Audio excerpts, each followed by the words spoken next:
Hello everyone, আমি ইন্দ্রাণী। আমার না এই রবিবার একটু ভালো মন্দ খেয়ে বা ঘুরে ফিরে দিনটা কাটাতে খুব ভালো লাগে। যদিও সেদিনকে সকাল থেকে বেশ কিছু কাজ ছিল, সেগুলো বিকেলের মধ্যে শেষ হয়ে যাওয়ার পর আমি বেরিয়ে পড়েছিলাম ঘুরতে।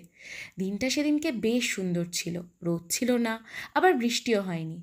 আর এই যে পুজো আসছে আসছে এই যে ব্যাপারটা, চারিদিকে রাস্তাঘাটে বাঁশ পড়ে গেছে, কিছু কিছু জায়গায় তো আবার প্যান্ডেলও শুরু হয়ে গেছে। এটা দেখেই মনের মধ্যে যে কি একটা অদ্ভুত ভালো লাগা শুরু হয়ে গেছে কি বলবো। কত কত দিন পর সেদিন গিয়েছিলাম রবীন্দ্র সরোবর। বসে বসে সেদিন বিকেল থেকে সন্ধে হওয়া দেখলাম। আমি গিয়েছিলাম ঐশ্বর্যর সাথে দেখা করতে, অনেক দিন পর, বলা ভালো বছর খানিক পর। এতদিন পর দেখা হওয়া, তাই গল্প তো অনেক জমেছিলই, সাথে তো গাদা গুচ্ছেক ফটো তুলেছি। এরপরে আমরা গিয়েছিলাম শ্যামবাজার। আমাদের তো ঘেমে নিয়ে সে একসা অবস্থা।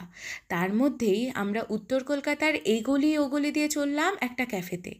এই ক্যাফেটা এখন অনেকেরই চেনা।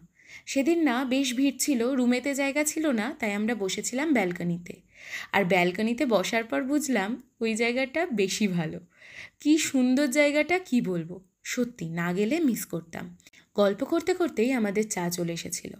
আর এই প্রথম কাপের চাটা নিয়ে পোজ দিয়ে ছবি তুলতে তুলতে কখন যে চাটা শেষ হয়ে গিয়েছিল বুঝতেই পারিনি। যাই হোক, এরপরে আমরা অর্ডার দিয়েছিলাম হোয়াইট সস পাস্তা, যেটাও আমাদের বেশ ভালো লেগেছিল।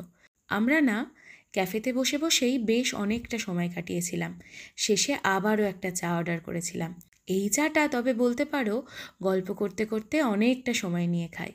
তারপর আর কি, এত সুন্দর একটা রবিবার কাটিয়ে ঘেমে নিয়ে ক্লান্ত হয়ে আর অনেকটা মন ভালো করে বাড়ি চলে আসি।